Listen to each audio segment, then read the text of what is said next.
Go for the pulls and the pools.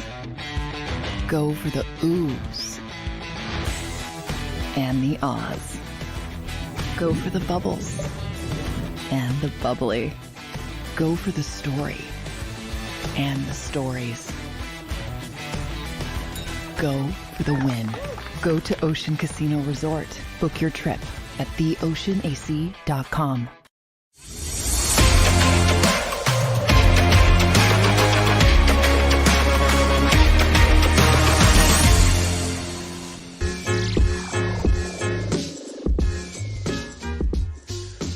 What's up, everybody?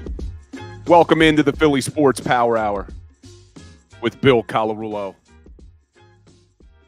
And what the hell did we do to the sports gods to deserve the abuse that we are getting in Philadelphia over the last year and a half? Now Joel Embiid with a knee injury. The drama with the Philadelphia Flyers and Carter Hart. What did we do to deserve it? Just when we think maybe with the Eagles season ending the way it did, well, at least we have the Sixers. At least we have the Flyers, the feel-good story. And now this crap. Not a good day for me today. Not a good day. Had a late game last night with the Sixers, thinking, oh, okay, nice. Lay in bed. Watch Joel come back, having a historic season.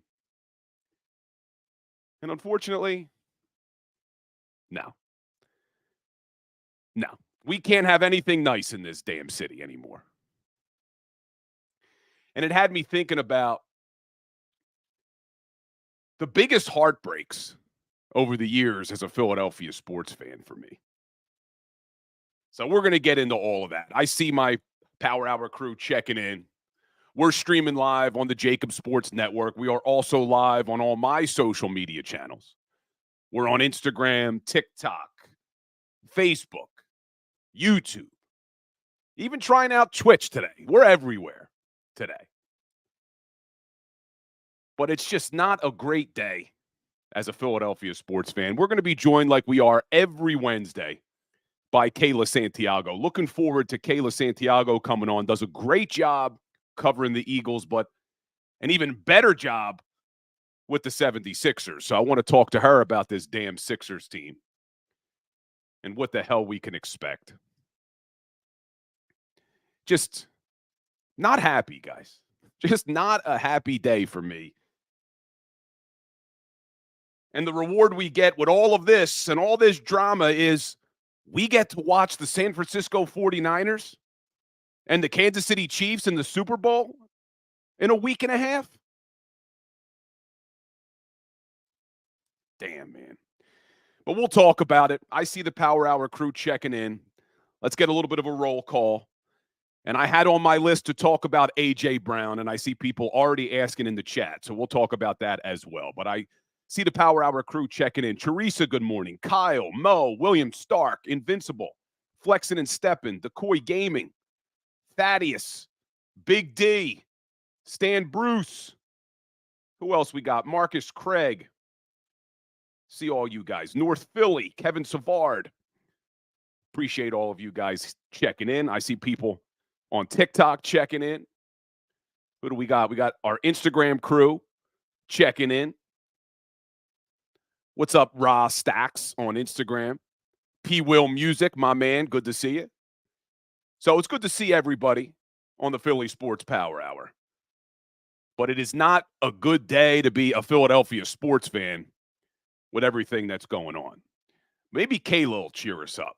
She'll be joining the show around 10:20. And I see Christina Bennett checking in and Tony Brand checking in on TikTok. But let's jump in. Before we talk more about Joel Embiid and the Sixers, when I ask the question, what have we done? And I know the outside media The fans from other cities will say, oh, Philadelphia deserves this. BS, man. This is the best damn sports city in the country, and you can't convince me otherwise. And when you look at the last year and a half that we have had in this city, what the hell did we do to deserve it? The 2022 Philadelphia Phillies lose the World Series to the Houston Astros of all teams. Then you have Super Bowl 57, up 10 going into the half. Patrick Mahomes limping off the field.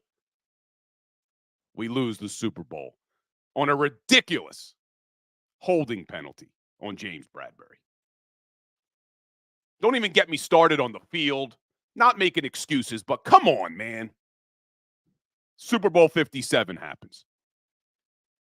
We have the 76ers last year. Can't get out of the second round again. Now, I'm not a big soccer fan, but we have the Philadelphia Union who lose. Well, maybe things would have gotten better for us in 2023. We have our Fightin' Phils making another run, going back to Red October. They're up 2-0 in the NLCS against the Diamondbacks. The Diamondbacks. Get myself all worked up again, man. And then they blow that lead. Bats go cold. Castellanos, non-existent. Ridiculous, man. Ridiculous. So then maybe things will get better with our Philadelphia Eagles team. They come out to a 10-1 start. Oh, we're going back to the Super Bowl. We all know how that ended. The last 7 games of the season. Well, at least we have the Flyers. At least the Flyers are outperforming expectations. At least they're the feel-good story. They've now lost 5 in a row. Carter Hart has to turn himself in to London, Ontario police.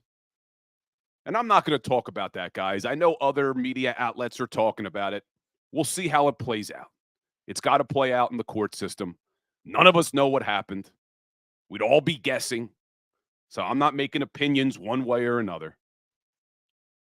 Obviously not good for the Flyers, but not good for anyone involved in that situation. So I will not be talking about it. But the Flyers lose 5 in a row. Look like they're coming back down to earth. And now the Sixers. 4 losses in a row. Joel Embiid looked terrible last night before the injury. Not only did he look rusty, looked like he couldn't move. And then a Warrior falls on his damn knee at the end of that game. What did we do to deserve the heartbreak? You know, and when we talk about Philadelphia fans and other cities talk about Philadelphia fans, I say it all the time. The reason we are the way we are is because we've never had a dynasty in this city. You look at every other major city in professional sports, every single one of them. They've had dynasties. Look at Boston. Yeah, they suffered through all those years with the Red Sox and the curse of the Bambino. They had the Celtics and the Patriots. You look at Chicago. They suffered all those years with the Cubs. They had the damn Bulls and Michael Jordan. You could look at every other major city that had a team who had a long drought, and there was a dynasty right next to them in another sport to save the city. We've never had it. It's been heartbreak after heartbreak after heartbreak. We finally cracked through in 2008 with the Phillies and 2017 with the Eagles. But outside of that, if you're around my age, we've had nothing. So I started to think about all of the heartbreaks over my lifetime as a Philadelphia sports fan. I'm not old enough to remember the 1976 Flyers, who were going for their third straight. They had one in 74 and 75. Really the closest thing to a dynasty we've ever had. They lose in 76. I'm not old enough to remember the heartbreak for the Flyers in 1987. But for me, my introduction as a Philadelphia sports fan was 1993. And I think all of you guys know what I'm talking about. Joe Carter and Mitch Williams. 1993. And then that heartbreak continued for me. 97. Stanley Cup Finals. They get swept by the Detroit Red Wings. 2000 Eastern Conference Finals. Who remembers that? Scott Stevens taking out Eric Lindros at the blue line in Game 7 after the Flyers were up 3-1. And if you're here in the chat, feel free to get it all out this morning of your favorite heartbreaks over the years. But for me, I look at it, 93, Joe Carter. 2000 Eastern Conference Finals, watching Lindros get lit up. 2002 NFC Championship. Last game at the Link was supposed to be poetic. Last game at the Link, they finally get that NFC Championship win and go to a Super Bowl. Rondé Barber. I don't know why I'm doing this to myself today, talking about all this, but for some reason, after I watched Joel Embiid go down last night, it just had me thinking of all of these heartbreaks over the years. So you have the 0-2 NFC Championship. Well, now we open up the Link in 2023. Last game at Veterans Stadium in 2002, you think, okay, they couldn't get through. Doesn't end with great stories. But then 2003, first year at the Link, NFC Championship, Carolina Panthers, Jake Delhomme. This will be an easy win for the Eagles. I was on the damn sidelines for that game. Embarrassing performance. Jake Delhomme completely outplayed Donovan McNabb. There were no answers. And this is why, guys, and we're going to get there, I see the chatter about A.J. Brown and whether or not the Eagles should trade him. Are you guys freaking kidding me? Do you remember that 2003 NFC Championship game? Do you remember how the wide receivers were completely dominated at the line of scrimmage? We want to go back to those days? The Todd Pinkstons and the James Thrash and the Hank Baskets and Nate Browns and Freddie Mitchells of the world? Come on. Trade A.J. Brown. Ridiculous, and we'll talk about it. But you continue to look at these damn heartbreaks. Then we had the 04 Super Bowl. Super Bowl 39. Finally crack through. We lose Super Bowl 39. Then you go to the 2010, you Flyers fans, Stanley Cup Finals, Game 6, Patrick Kane against Michael Leighton. And the reason why that one stung so much, because if you guys are Flyers fans, you know the 1 year the Flyers had the worst record in the NHL. Lose the damn lottery, don't get the first pick in the draft.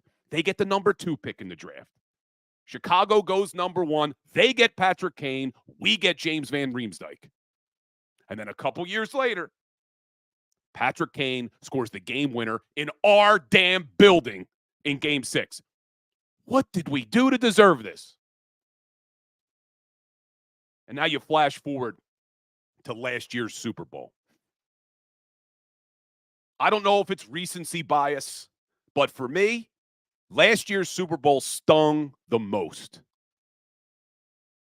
And it's starting to sting even more as I sit here today and look back at how close they were, up 10. And now we sit here with a lot of question marks with this Eagles team, man. Oh, boy.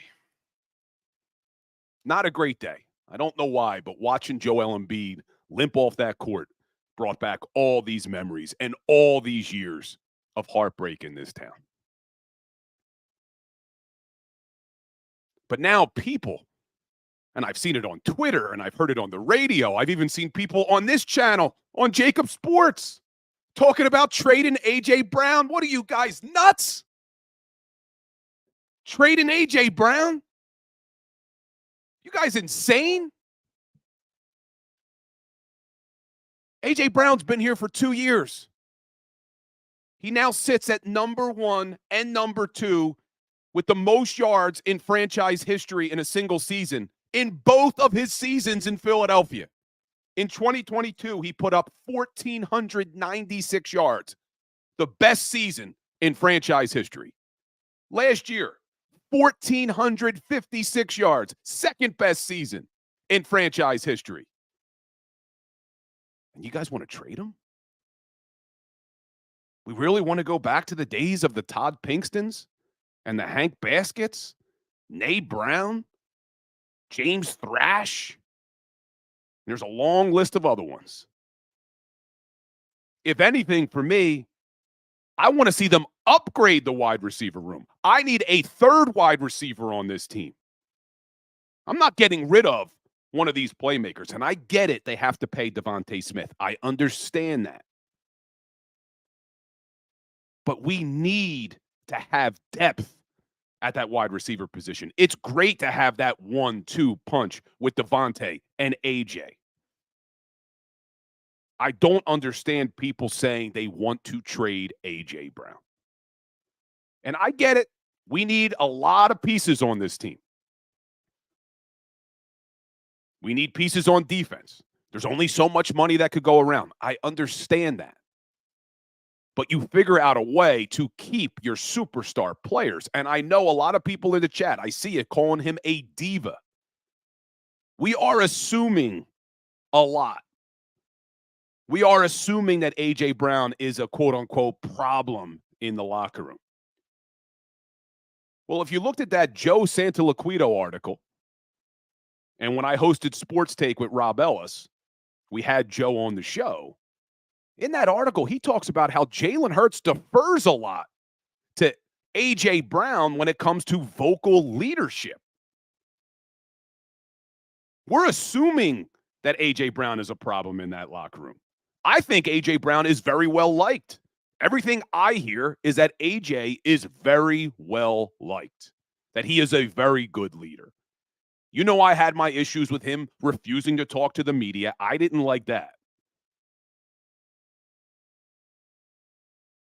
But we are making a lot of assumptions. And to try to say that we want to get rid of a guy as good as A.J. Brown, you explain to me how that helps this damn team.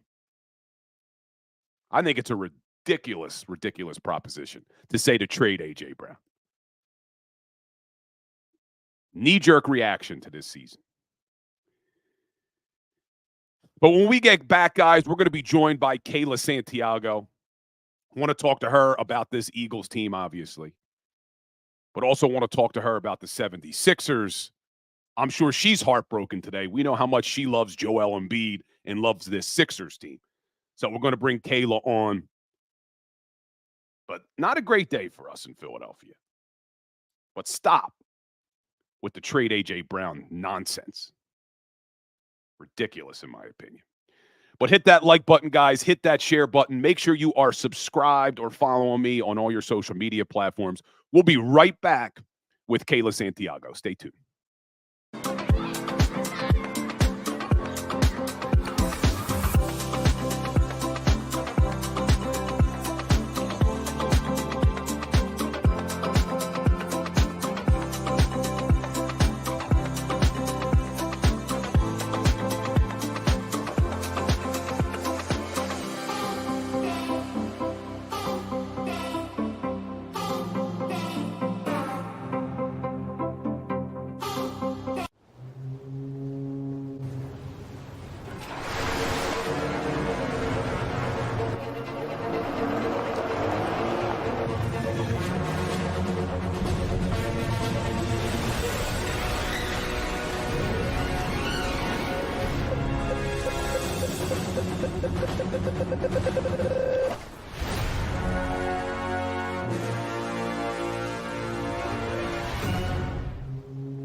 Any professional sports coach will tell you there's no substitution for preparation. At Malamut & Associates, that is a tenet by which we live.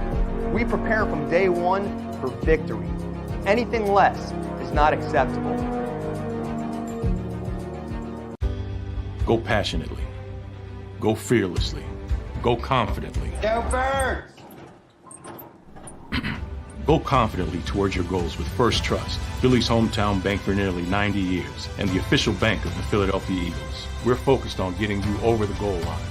So go with conviction, go with trust, Go Birds! and go forward with us by your side. First Trust Bank, the official bank of Philadelphia Dreams. Oh, and go Birds. Underdog Fantasy has a way for you to play alongside your favorite football team all season long with their Fantasy Pick'em game. You pick between 2 to 5 players, select whether they'll go higher or lower on one of their stats, then do what you usually do on a Sunday, watch the games. You can win up to 20 times your money in a single game by going 5 for 5. It's a fantasy game, and the Sports Betting Show wants you to get involved. Go to UnderdogFantasy.com. When you sign up, use the promo code WIN, and Underdog will double your first deposit up to $100. That's UnderdogFantasy.com. Use the promo code WIN.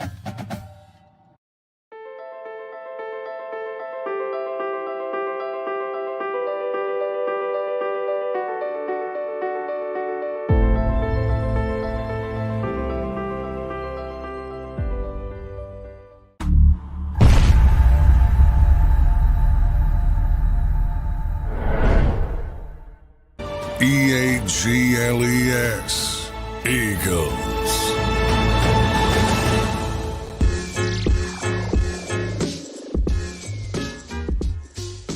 What's up, everybody, and welcome back into the Philly Sports Power Hour with Bill Colarulo. Spent the first segment just reliving some heartbreaks because for whatever reason, watching Joel Embiid limp off the court last night just had me back. Reliving all these heartbreaks over the years as a Philly sports fan. But I want to bring on Kayla Santiago to join the show like she does every Wednesday. What's going on, Kayla? It's good to see you. Good to see you too. I have to agree with you on that one. I had to, stay up until 1:30 in the morning because they're on West Coast time to just watch the player that shouldn't have played in the beginning of the game get his knee sat on. So I can't say that I'm great at the moment. I've still been scrolling consistently. They said he had an MRI right now and seeing that if he's going to be okay, if he's not, doesn't look too shabby right now for the Philadelphia 76ers. I think he's at least going to be out for an extended period of time. Great news. Kayla, I was, before you joined the show, for whatever reason, as soon as I saw that happen last night, I'm laying in bed, same as you, probably watching the game, thinking, okay, we could relax. It's a late game. Joel's back. And as soon as I seen him limp off the court, saw him limp off the court, all these heartbreaks over the years start coming back. And I'm going all the way back to 1993. I'm reliving the Joe Carter home run against Mitch Williams. I'm reliving last year's Super Bowl. I'm reliving the 2000 Eastern Conference Finals. I'm reliving all of it. Rondé Barber, pick 6 down this field at the Veterans Stadium in the last game of the year. When do we find out about Joel? Because I was hopeful that even with the Eagles being out of this, that, hey, at least we have the Sixers to look forward to. At least we have the Flyers to look forward to. What are you hearing on Joel? When's the MRI? So apparently they reported that they were going to do an MRI right after the game, but I don't really know how that's going to work because at this point, I think that they would have reported something, at least if the results were negative to this standpoint. They're probably testing and looking for any type of tear right there in his knee. I'm no doctor, so, I don't really know how the whole process goes, but I do know that at that point, they're probably going to look to see if he has a tear or not. I really think that's going to just be like a bad hyperextension of the knee, and that's the best case scenario. He'll be out for at least maybe a few weeks, but it's better than any type of tear. At this point, it's just frustration settling in, and I think that you need to essentially place Joel Embiid on load management. Clearly, he doesn't care about postseason awards. I mean, he only has 5 more games to be able to play to able to get those awards. And right now he has the numbers to, but at the end of the day, he's going to miss at least 5 more games throughout the regular season. To me, those awards don't matter. I think right now you almost need to treat him as Kawhi when he was with the Raptors and how he is throughout his career right now. You want this guy healthy for the playoffs, and the only way to do it is to make sure that he's healthy. I think the only reason that they played him last night because the NBA was investigating what happened with the Denver Nuggets. So they're like, okay, well, now maybe we'll push and play him. Dumb move on their part. Yeah, because even before the knee injury towards the end of the game, he just didn't look right all night, and not necessarily just rusty. It looked like he was laboring on that knee all night. Is that what you saw too? Yeah, absolutely. And I knew that he wasn't fully healthy. I mean, you consistently see him on the injury reports with the left knee. And, oh, it's okay if Tyrese Maxey has a left ankle injury and a bad ankle sprain, but if Joel Embiid's hurt, he's ducking players and he's just scared to play in Denver. And then you go out and see him yesterday and you say, okay, well, this is exactly why he doesn't play, because he's actually injured. And I'm sure the competitor in Joel Embiid is saying, no, I'm fine. I really want to play. But at the end of the day, the medical staff has that final decision. And to me, it kind of looks like written all over it that they just did not want to have to deal with the investigation of possibly not having him on the injury report against Denver and then pulling him 15 minutes before tip-off. I think, honestly, full circle, that's what it comes down to. And looking at it right now, I mean, he's just not healthy. You've got to sit him for a little bit of time. I don't care how long it is during the regular season because this guy needs to be healthy for the playoffs. He hasn't been in his entire career. No, he hasn't, and that's been a part of the issue why the Sixers can't get out of the second round. But, all right, let's assume we get positive news here. Let's assume Joel's not out for an extended period of time. He misses a few games, misses out on the MVP, which he probably doesn't care about. We certainly don't care about anymore, the MVP. We need a playoff run here. Now that we've seen this Sixers team, we've seen them without Joel, we've seen them without Tyrese Maxey. They've lost 4 straight. Now, you and I have talked before. I know you like the depth of this team. But as this team is currently constructed, again, assuming Joel is healthy, does Daryl Morey have to make a move to bring some more pieces in here to make a playoff run?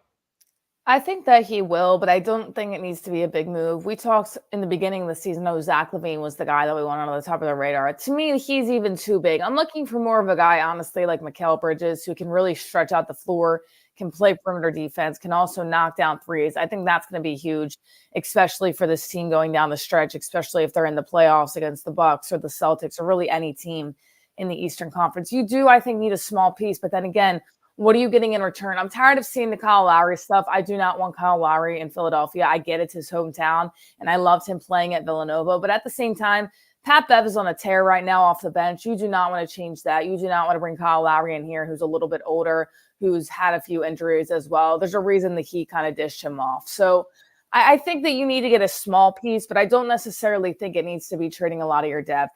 There's been a lot of people frustrated that if Daryl Morey doesn't, make a trade at the trade deadline, it's going to be a colossal failure. This is Joel Embiid's year to win it all. I don't necessarily agree with that because I think that you're going to bring in a piece that is just like your other bench pieces. You know what I'm saying? So you look at it right now and you say, okay, maybe you can bring in a better shooter. Maybe you can bring in a better defender.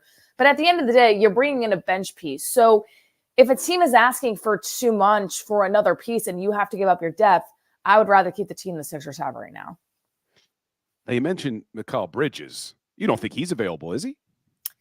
I don't think that the Nets are willing to trade him. They just had Ben Simmons come back. He had a pretty good opening game for himself in 18 minutes. Ben Simmons kind of broke every Philadelphia Sixers fan heart, but I'm glad to see that he's back with the Nets and actually able to play. He could be possibly available. I just don't think that the Nets are looking to ship him off. They've really constructed a team that's young, that has a lot of talent. And now I think Ben Simmons is kind of their centerpiece, as crazy as it is to say. So they're not going to be looking to ship him off. I think Mikal Bridges is at least 2 players in a pick. And I'm not saying 2 key players. I'm saying 2 bench players in a pick just because of the value that he has and what he can add. You maybe look at a guy like Dante DiVincenzo, Josh Hart.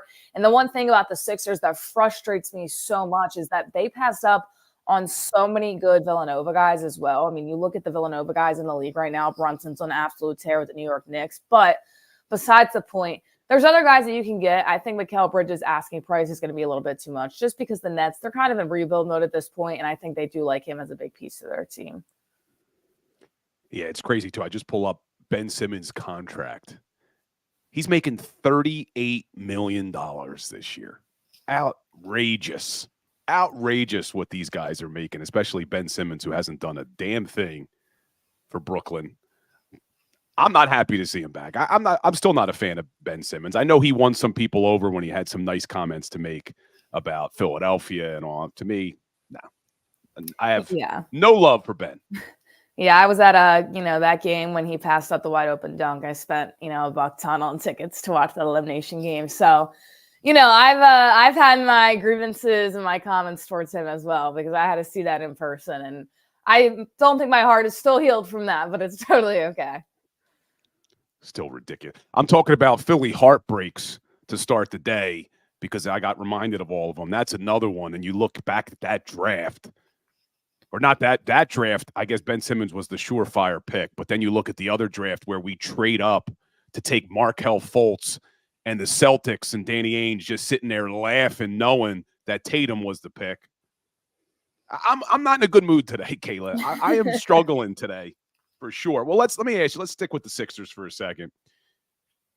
We'll see who potentially becomes available. But you look at this Sixers team outside of Joel and Maxey. Are there any players that are completely untouchable for you that you don't want to see Daryl Morey include in a move for a better piece? I mean, I think there's definitely pieces that I don't want to see move, just because I think as the team's constructed, they fit in really well with the Sixers. But I don't think anybody else is untouchable, no. I mean, you look at it, and I like Tobias, and he had a decent game last night, but he's just so inconsistent, and it happens each and every game. Tobias, he plays hard, and I truly think that he likes playing in Philadelphia, and I can appreciate that as an outsider looking in. What I can't appreciate is that some games he can have 15 to 20 points, and other games he can have 2 points on 4 shot attempts. So the inconsistency there is something that you say, okay, I think if Tobias wants to go and he needs to go, and Daryl Morey sees a piece that would be a good fit for the Philadelphia 76ers, I think you can ship him off as well. So nobody to me is untouchable besides those two.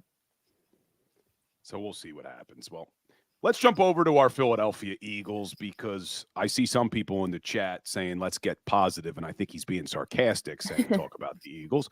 But I felt pretty good. I feel really good today compared to how I felt when the season ended, because I think the Philadelphia Eagles made 2 really good hires at coordinator. I really like the idea of bringing in Vic Fangio. You're going to run the Fangio scheme anyway. Why not bring in the guy who literally created the scheme? He's a veteran. He's going to get respect instantly walking through the door. And then you look at the recent move of Kellen Moore as your offensive coordinator, and there's a lot to like about that. Play caller in this league for 5 years. Play caller for a top offense in the league when he was in Dallas. How does Kayla Santiago feel today looking at these 2 coordinator hires? Yeah, I'm interested to see with the OC how they kind of run the ball. I mean, statistically kind of looking at him and, looking at all the offensive coordinators that were available. When you look at him a little bit, he definitely opts to pass more than run, but I don't think it's going to be a situation with Brian Johnson where there's an empty backfield and you're setting Jalen Hurts to kind of drop back and pass. I think you might see a little bit more of RPO, a little bit more of that run pass game. And hopefully you do, because I think Jalen Hurts, he's shown that he can pass, but he's not necessarily step back and air the ball out there. He has so many other things that he can do. He can run the ball. He can fake the handoff. And that's something that we just didn't see. And it clearly was the play calling a season ago. Now, on the other side, I absolutely love the hiring of Vic Fangio. And it's crazy because right after we had this podcast last week, they said that, now the Eagles are looking into him, that he's an option. And I was like, okay, absolutely, you got to go get him. I was like, I wish this could have been a few hours later, because that would have said my option right there. But I absolutely love the hiring. I think he's the perfect fit to come in here. You look at the defense right now and how it's constructed. You have a very young secondary, linebackers. Who knows what they're going to do this year once again. That defensive line, it's talented, but last year you saw them have a really good first half of the season, and all of a sudden they kind of went down in the dumps with the rest of the team on the defensive side of the ball. So I think he's just going to really revamp this defense. And I said before, if Nick Sirianni can get good coordinators, I don't mind keeping him. And at this point, I think that's what they're going to do, and I'm okay with that. Yeah, I really think, as frustrated as we all were with how the season ended, I really think this was probably the best course of action. I was okay with Sirianni staying. I liked the idea of Sirianni staying. I thought once my emotions calmed down and you look back at the history of things, he deserved to come back for another year, but I wanted to see them bring in good coordinators. Now, I wanted veterans at both coordinators. I wanted a more veteran coordinator on offense only because my fear is we have success this season. The offense bounces back. Jalen Hurts gets back to that MVP caliber.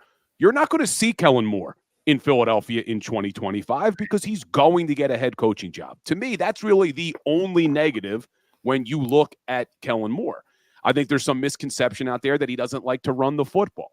Yeah, he didn't run the ball a lot with the Chargers because their offensive line stunk. They were a banged-up team. They were a dumpster fire. But you go back to the 2 years before that in Dallas, they had a top 10 rushing offense every single year. So what do you think, though? Because I've been starting to come around saying, all right, even if Kellen Moore leaves in 2025, maybe we should just be okay with that because that would mean we had a really good offensive season in 2024. You okay with that? Are you all right just saying, hey, you know what? I don't care if he leaves. Let's focus on 24. Yeah, I mean, looking at the grand scheme of things, it stinks because this is what happens. Anytime that a team goes to the Super Bowl or they make a deep run, even Brian Johnson somehow after this year was getting looks by other NFL teams for a head coaching position, which is absolutely beyond me. I mean, like I said, I don't want anybody to lose their jobs, but the fact that he had the performance that he did with the offense that the Eagles had and coaches and organizations are saying, oh, yeah, he's our next guy is crazy to me. So absolutely, yes, I do think that Kellen Moore, if the Eagles have a good year, that he could kind of get in a head coaching position. But you look at the grand scheme of things, and if that happens, that means that the Eagles probably went far and the offenses are revamped. And it also shows that last year it wasn't Nick Sirianni's fault. It was the play calling because, you know, there's so much conspiracy right now as Nick Sirianni, did he take over for Brian Johnson? Was Nick Sirianni really calling the plays? How much say did Brian Johnson have? Now, this year, if you see the offense do really well, I think you say, okay, well, clearly it was the fault of Brian Johnson, and not saying Nick Sirianni is to blame, but saying that those two just didn't mesh. Those two just really didn't work in terms of coaching next to each other on the offensive side of the ball. I think it would be a better sign than not. And yeah, it would stink to lose him if the Eagles do go far. But at the end of the day, you need to show that Jalen Hurts is still the quarterback that you want him to be. The play calling last year was not because of Nick Sirianni. It was actually because of the offensive coordinator. And the only way to do that is that Kellen Moore has an outstanding year. Yeah, I think I'd be okay with it. Now, I've had some fans say, well, that's not going to happen because before the Eagles let Kellen Moore out the door, they would fire Nick Sirianni and name Kellen Moore the head coach. I don't think that's going to happen. I think that if the offense has success, then the entire team will probably have success. And I don't think you're moving on from Nick Sirianni at that point. But now there's some chatter. Before you came on the show in the first segment, I addressed some of the chatter in this city right now that the Eagles should trade A.J. Brown, which I think is a ridiculous proposition. But what are your thoughts on that? Would you considering trading A.J. Brown in light of, and let me give you the full details, because one of the arguments is he makes a lot of money. So he's in the third year of his deal. He has a cap hit of $12.4 million in 2024. That's up from 8.5 this season. So knowing that he's a $12.4 million cap hit, would you move him if that meant getting some other pieces in here? I love Devontae Smith, and I do think that he's wide receiver 1A to A.J. Brown, right? But how long has it been since the Eagles consistently had good wide receivers? You look at the 2017 Super Bowl year. Technically, they played it in 2018, of course, but the 2017 season, Alshon Jeffrey and Nelson Aguilar were kind of that 1-2 punch. Those are the two names that I bring you right now. So technically, it's been a really long time since the Philadelphia Eagles have had really, really good receivers. And I know Alshon and Aguilar, they had fantastic years. And, you know, Aguilar was doing well with the Ravens this past season as well. But you look at those names, and the next year, Alshon Jeffrey's a year older. He can't really play. Nelson Aguilar, I don't want to say he was a one-year wonder with the Philadelphia Eagles, but he kind of was from that standpoint. Yeah, he kind of was. That's a good point. Yeah, the following season, it just didn't happen. A.J. Brown is not that, and neither is Devontae Smith. So to me, if you want a Super Bowl team, the offense does matter, and those guys do matter. And I get you have Dallas Goedert and you have Devontae Smith. But who do you have behind them? Who do you have behind them that you can trust? Because Quez Watkins, he's not the guy. Those other receivers, they're not the guy. And you can try to go get somebody else.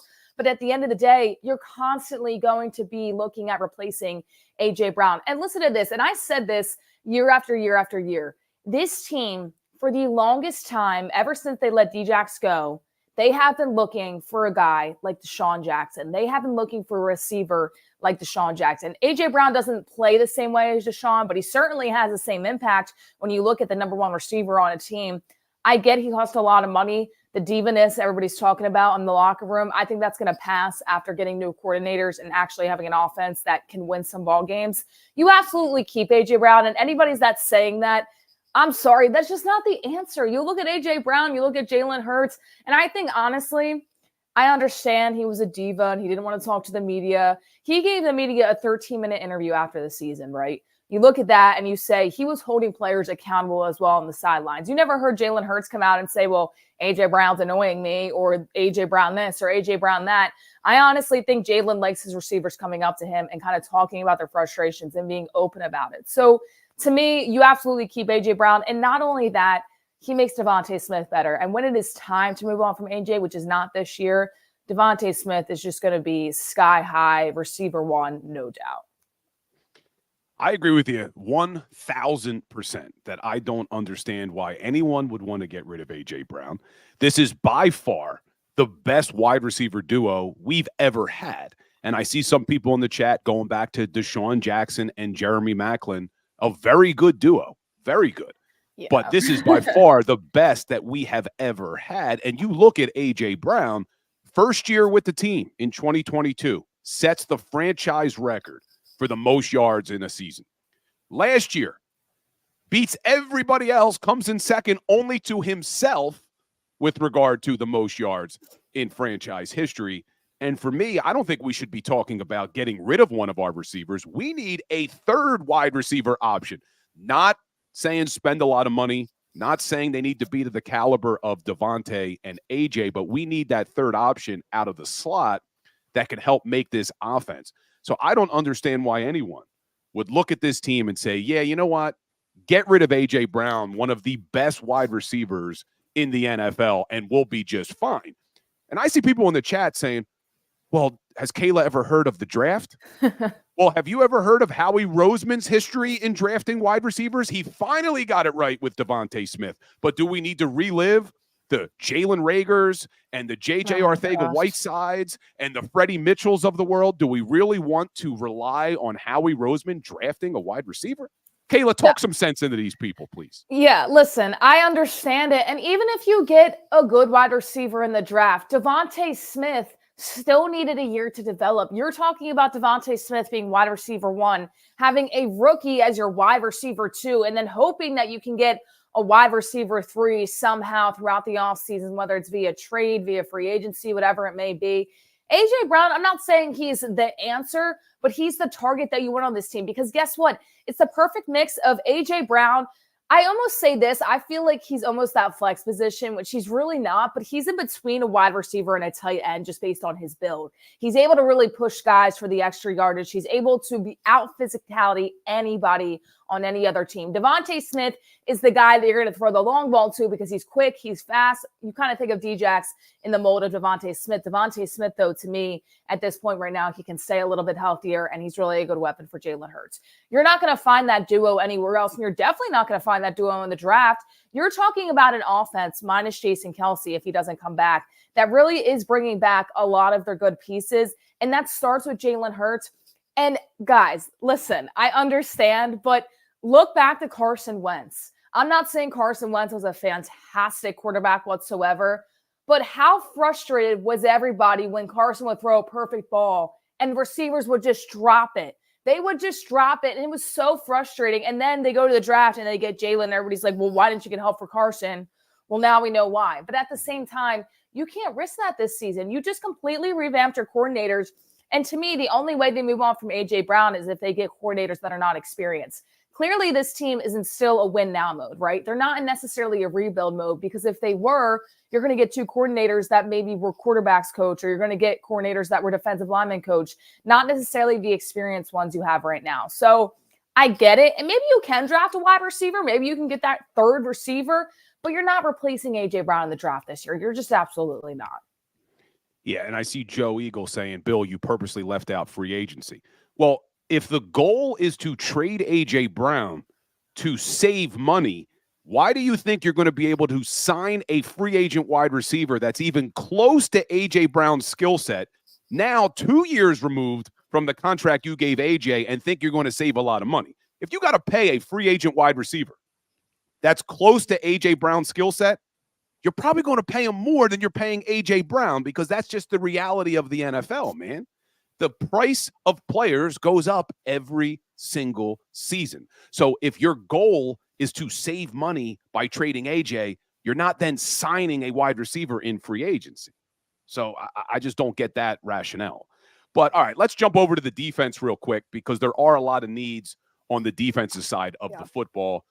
I'm hopeful with Vic Fangio coming in here that he's able to get in Howie Roseman's ear and say, hey, we need better players.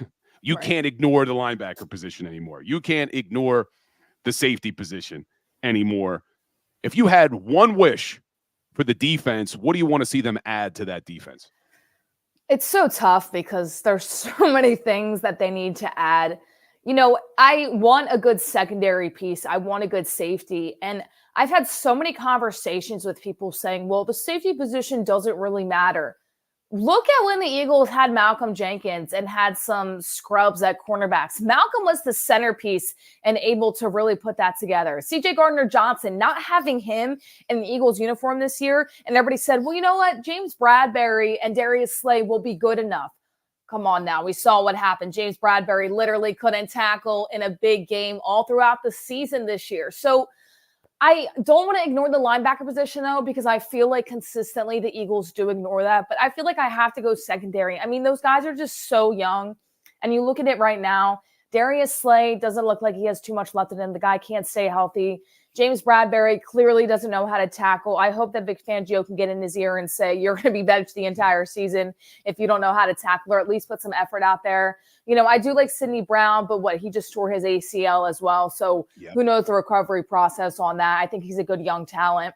I think you might see, and I know this sounds crazy, I think you might see the linebacker class isn't the best in this draft coming up, but I definitely think there is a little bit of talent there. Maybe you draft a linebacker and bring in an experienced guy in your secondary. Now, we're talking about Howie Roseman, so I really doubt that that's going to happen. But it's between linebacker and secondary for me. If I had to choose, and I hate, once again, ignoring that linebacker position, but the secondary, it just got cooked this year. And you just had guys out there that really didn't want to play. And you consistently bring back players that are injured every single year.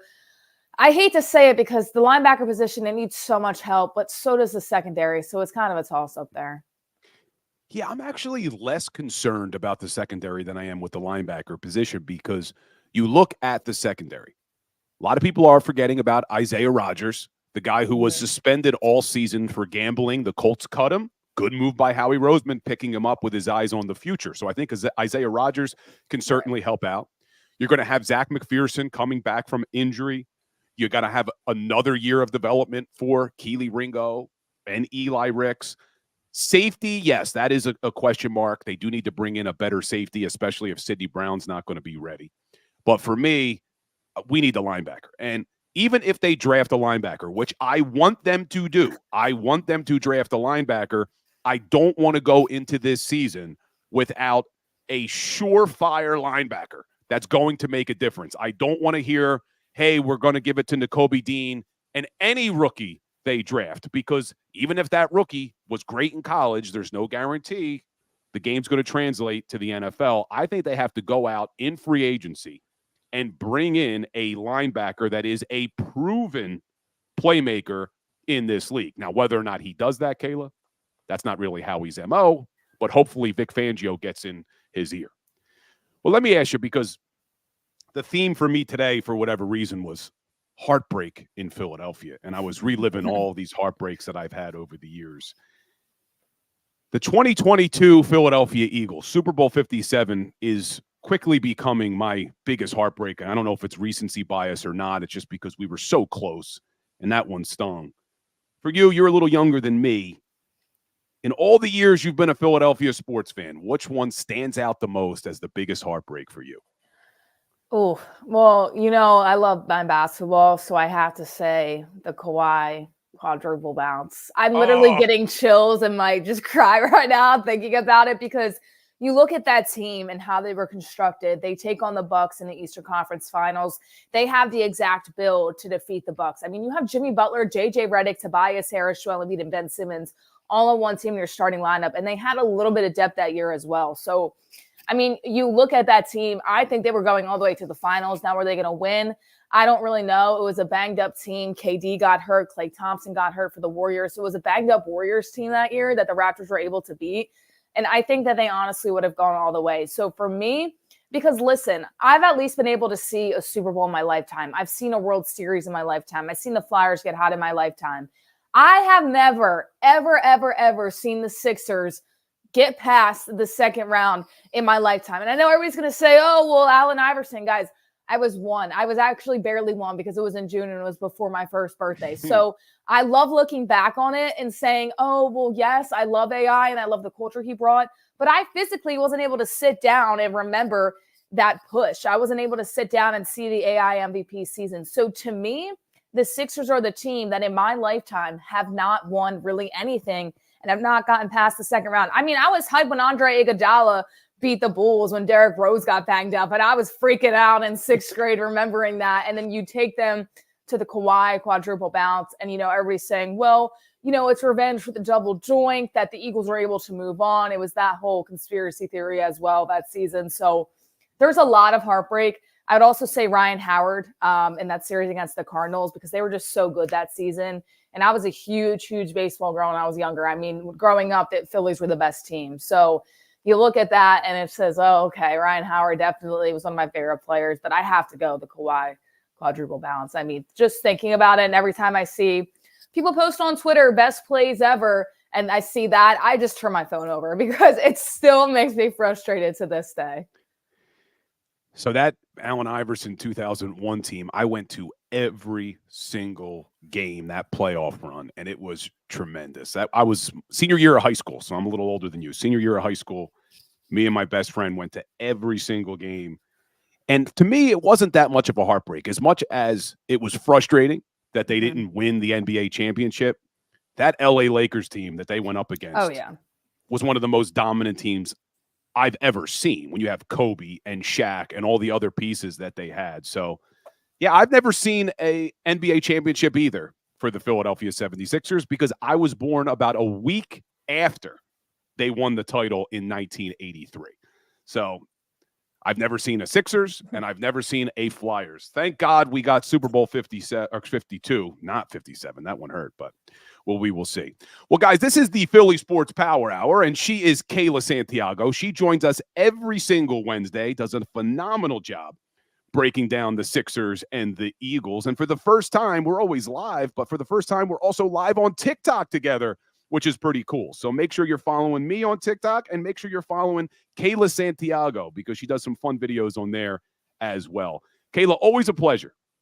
Yeah, absolutely. Look forward to next week. Hopefully some better news. Hopefully we get some movement for the Eagles in the NFL. Looking forward to, watching the Super Bowl with the 49ers and the Chiefs. Not too happy about that, but that's besides the point. And, hopefully good news for Joel Embiid and the Philadelphia 76ers. Like I said, I wouldn't be upset actually if he's out for 3 weeks. I think that he needs to rest. And I think that the medical staff and the team needs to stop forcing him to play, because that just doesn't do him any justice for the postseason. We'll see what happens. And you and I will talk next Wednesday, and I'll get your predictions for Super Bowl 58. So have a good week, Kayla. Thank you. You as well. Kayla Santiago joining the Power Hour like she does every Wednesday. Does a really good job. So make sure you check her out. Check her out on all her social media platforms as well. Does a great job. I think I told you guys last time she was on. She does some play-by-play for the Blue Coats, the Sixers affiliated team. So she does a great job doing the basketball play-by-play. So she's going places. So be sure you could say, I remember when I knew Kayla Santiago, because she is certainly going places. But guys, I appreciate all of you. Like I said, we are now simulcast not only on the JAKIB Sports Network, but across all my social media platforms as well. So make sure you're following both JAKIB Sports and Bill Colarulo. We'll be back here tomorrow live at 10 o'clock, hopefully being joined like we are every Thursday by my man, Mark Farzetta. Farzy's always a fun guest, although him and I haven't been seeing eye to eye as of late. Curious what he thinks about trading A.J. Brown, which you guys know I think is absolutely ridiculous. Would not do that. But like we end every Philly Sports Power Hour with a little today in sports history. Well, January 31st, 1914, Jersey Joe Welcott was born. Professional boxer, born in Merchantville, New Jersey, right over the bridge from Philadelphia. And we all know Jersey Joe was a boxer from 1930 to 1953, held multiple heavyweight titles, broke the record for the oldest man to win the title at age 37. That was eventually broke by George Foreman when he knocked out Michael Moore at 45 years old. But Jersey Joe Welcott was born January 31st, 1914, right in Merchantville, New Jersey. But guys, appreciate all of you in the chat. I see some of you disagreeing with me, which is fine. Love the engagement. I think you guys are wrong who want to trade A.J. Brown. My man Flexing and Steppin', I think you're crazy for wanting to trade A.J. Brown. Now, I will give you a little bit of a teaser because we're going to talk about some of these free agent decisions. Now, this may be a hot take, but it's just the truth. Before they trade A.J. Brown, I'd actually say have Jason Kelce retire.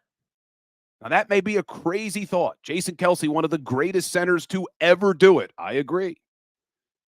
But what you would have to pay Jason Kelce to come back next year, I'd rather see them keep paying A.J. Brown, move Cam Jurgens over to center. Let's figure out the right guard position, maybe with Tyler Steen, and put that money into the defense than have Kelce come back for another year. I know, maybe crazy, but I'd rather see A.J. Brown on this offense than Kelce, and I think Kelce's retiring, so this could be a moot point anyway.